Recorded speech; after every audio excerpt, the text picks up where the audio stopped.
again, once more, the seller of dreams, cobwebs and derailing wagons.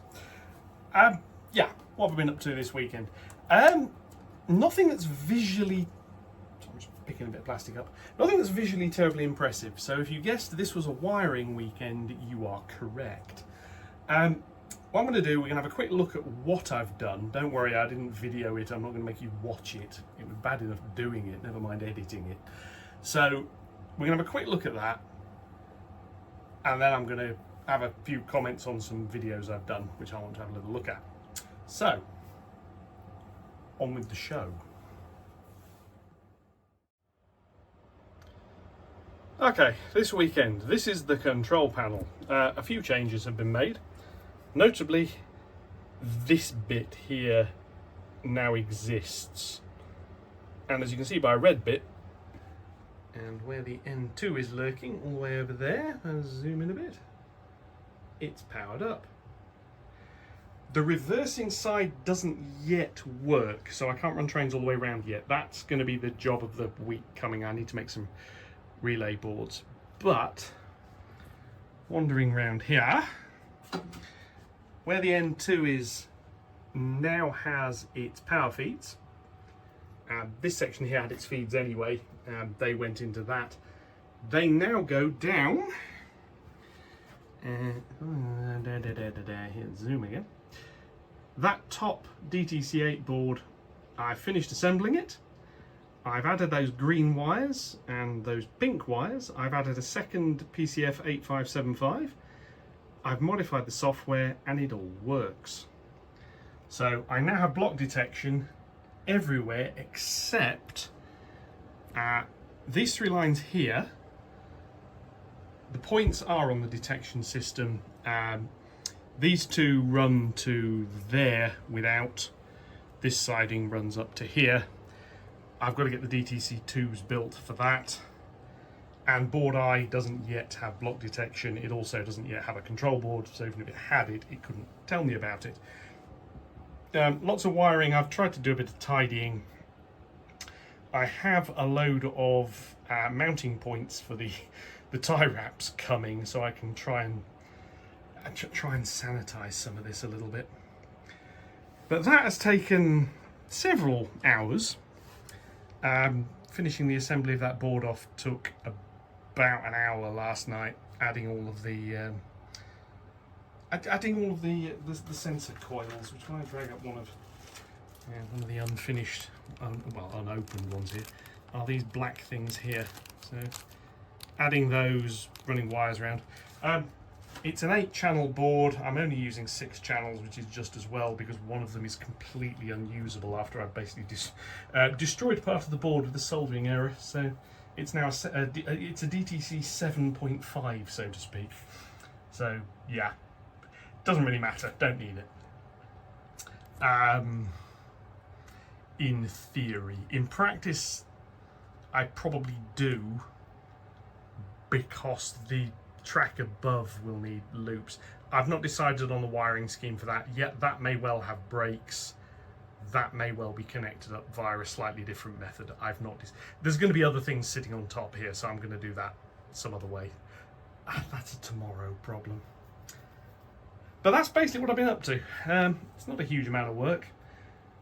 The layout is operational. I've had to move things. My programming siding is now, well, it's not exactly a cripple siding because there's actually nothing wrong with these two coaches. There's a bunch of DAPOL wagons there awaiting rectification work. I suspect I'm going to be experimenting with the KD couplings shortly because the banana vans, the problem seems to be the couplings. The Whitby Brewery vans, I suspect it's wheels and couplings, and yeah, anyway. Not yet done any more with that. Still monitoring the power on here, and I've been playing around. Now, I did get a comment on the speed profiling.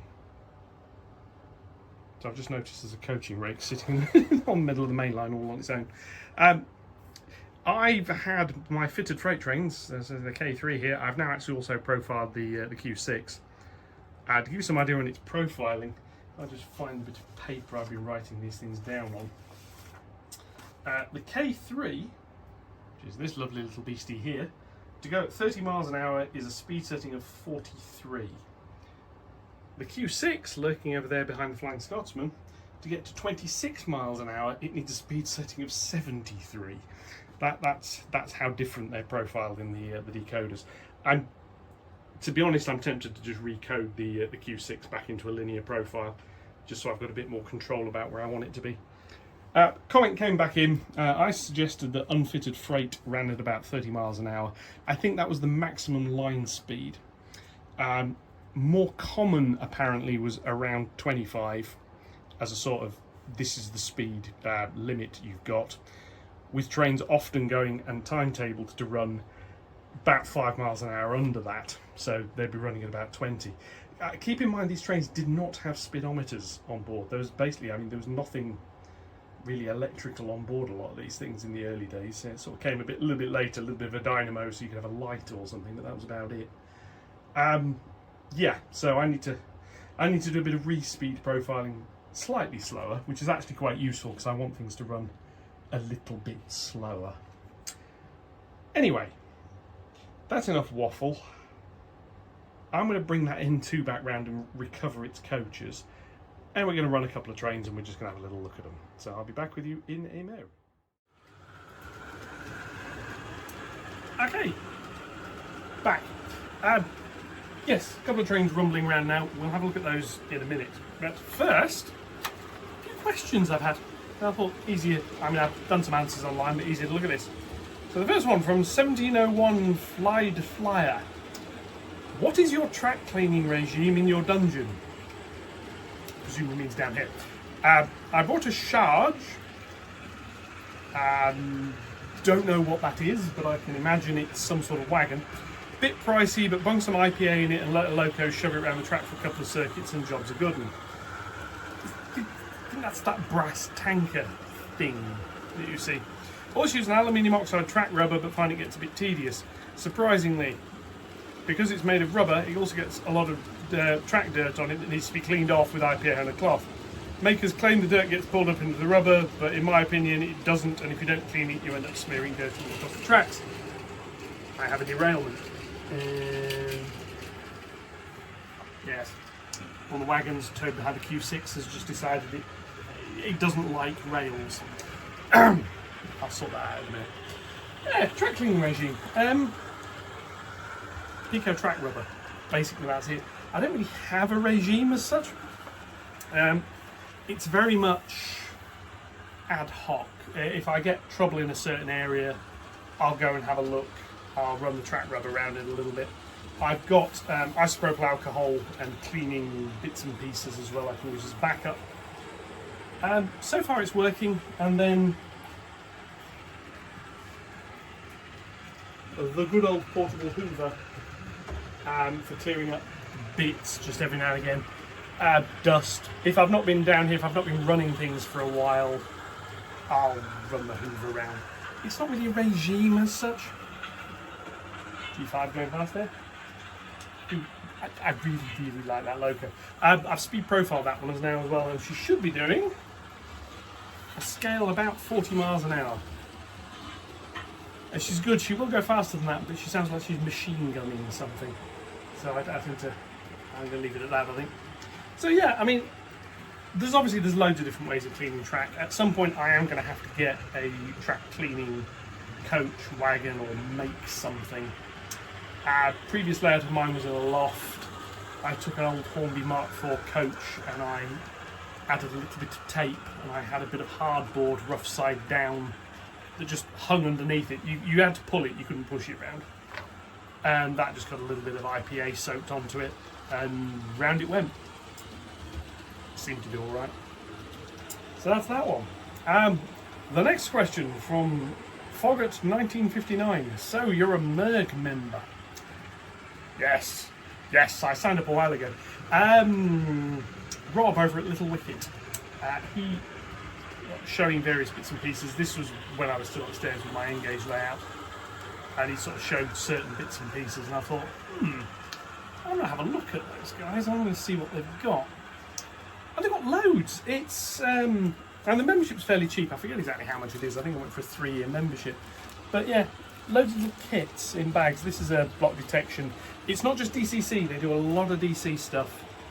They've got a huge amount of information. If you want to go beyond, I'm going to plug a controller in and drive trains, if you want to look at point control, isolating sections, shuttle circuits, Merg is well worth checking out. They do have their own DCC control system.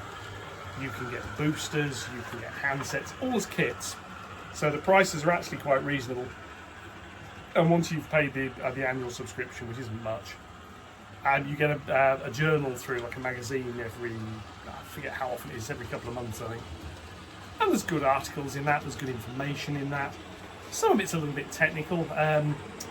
Turning some of these little, I need to hand, some of these little displays into like real-time status display screens on stations to look like passenger departure boards, which is amazing. Fundamental levels of detail. It's well worth a look.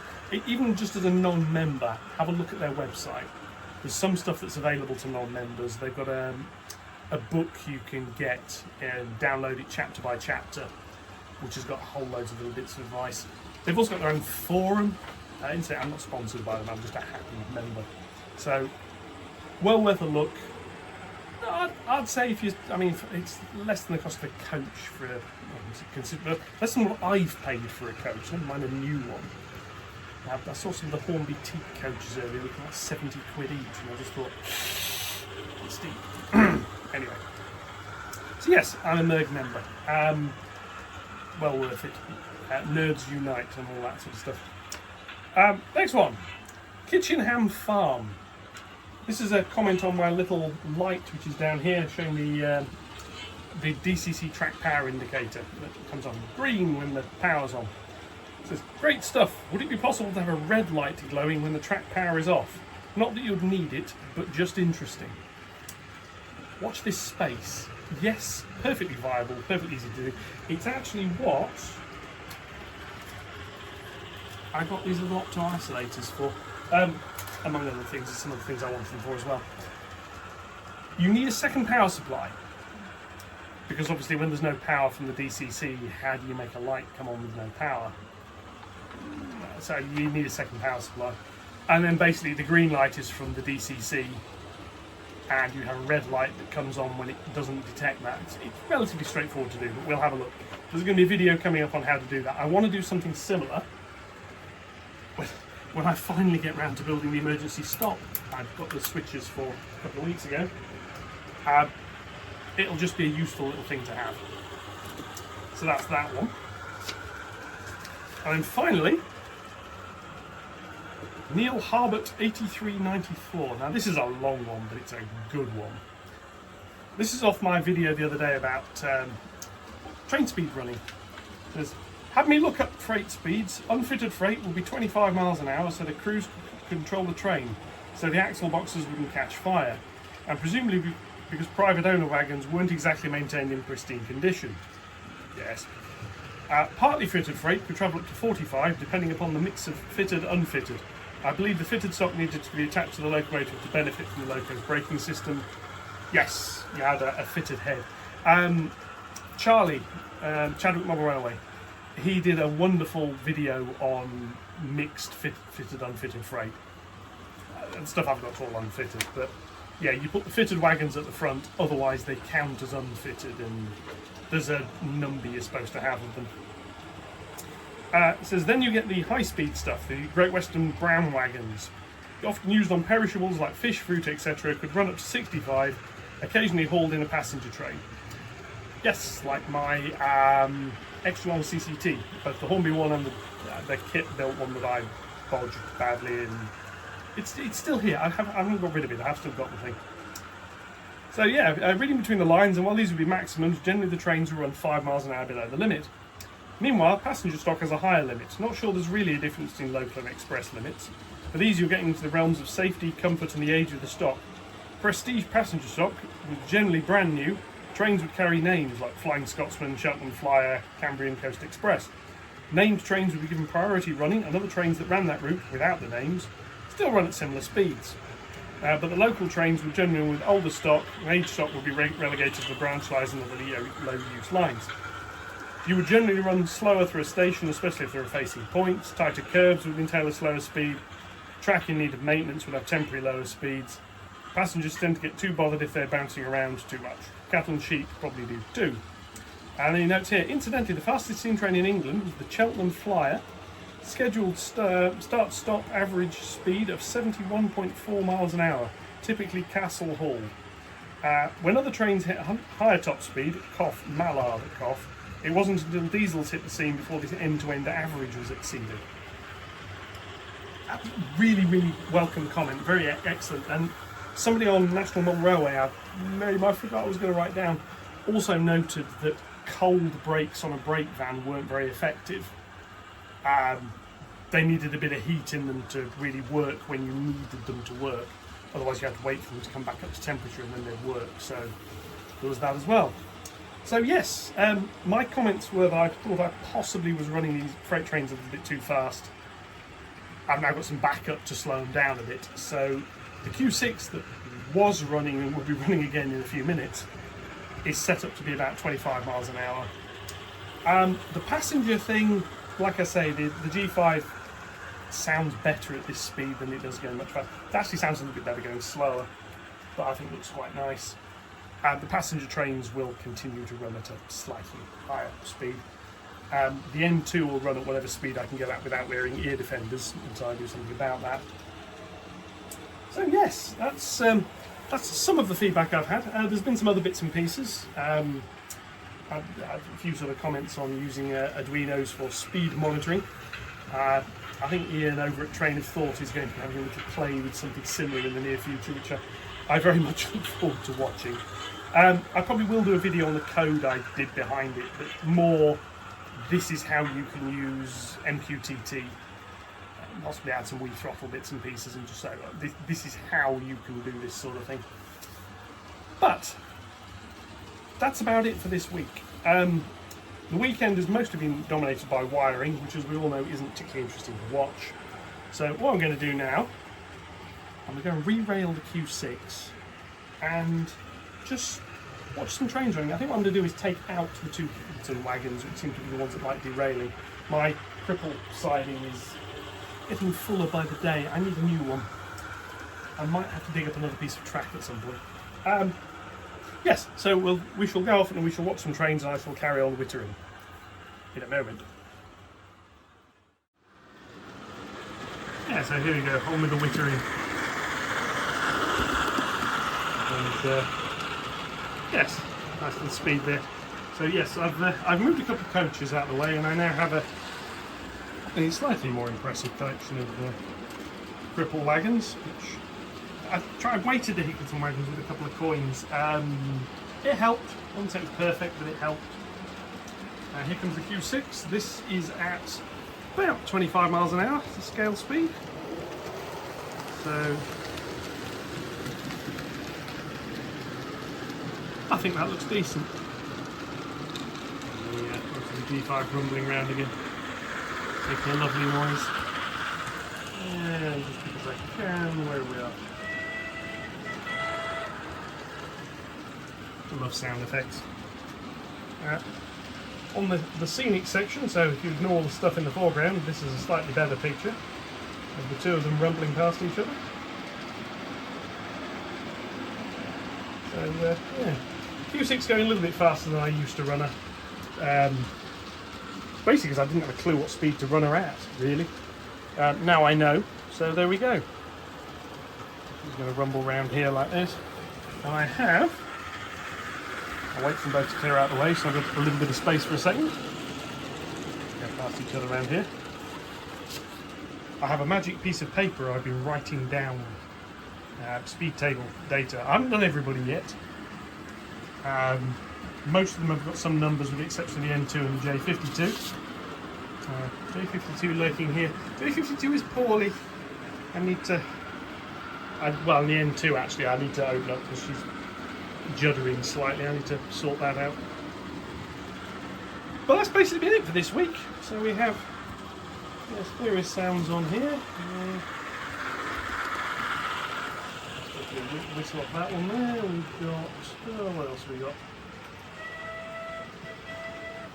There's another whistle. Yeah, let's see if you can hear this one.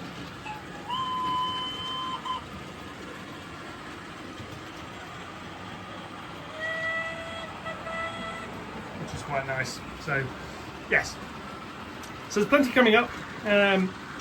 Hopefully by this time next week, these reversing loops will be working. It'll probably be a controller on breadboard still, but the relays, ignore that relay on the end there.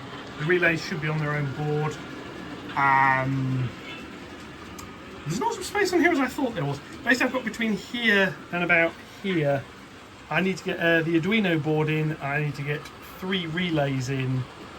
I also need to get some DTC 2s built in there. And yeah, and I was actually going to route them through onto board I. I might actually use some of the spare ports on that PCF board there and adapt the software and have basically 19 blocks on this side here. Yes, we're working. The sensors in here still work. I need to get, this is one other job for the week, is to build another one of those, get all that hooked up, get the wiring looms done. It's going to be quite a tedious wiring job, but that is the goal. Later in this week, coming up, we've got another electronics video. This is going to be the one that I was supposed to be doing last week but didn't have the time to. This is going to be looking at the PCF 8574, which is the little brother of that, but you can get a version of it that works on breadboard. So we're going to look at that and how you can use those to manage input and output in a slightly more sensible way than I normally do. That's going to be Thursday. Saturday will be whatever I've been up to for the rest of this week. It's likely to be some beginnings work on the relay boards. I'm hoping that I'll have the relay boards done. It might be a build video on those. And then this time next week, hopefully we'll have the loops running. That's it for the track for a while. I've got some testing to do, but I can do that in the form of playing with trains. Then we're going back into that corner. I'm going to get some more of the scenic work done. I've got all the bits to do it. I've been procrastinating for long enough now. I need to find another reason to procrastinate. So we're going to get the bridge built, we're going to get that cinema lit up, that little hut's going to light up, that controller's going to get modified so it can deal with the above mentioned. And then I can get some more brass done in that bit. Yeah, plenty coming up. These coaches here are also going to feature in the near future. I've got some plans for upgrades on those, so lots and lots coming. Meantime, I will shut up. I will zoom in on some trains. I will catch you all in the next one. As usual, likes, comments, shares, subscriptions, more than welcome. Any further questions, feel free to ask and I'll try and bodge an answer. Until then, enjoy the rest of your week. I'll catch you in the next one. Thank you very much and goodbye.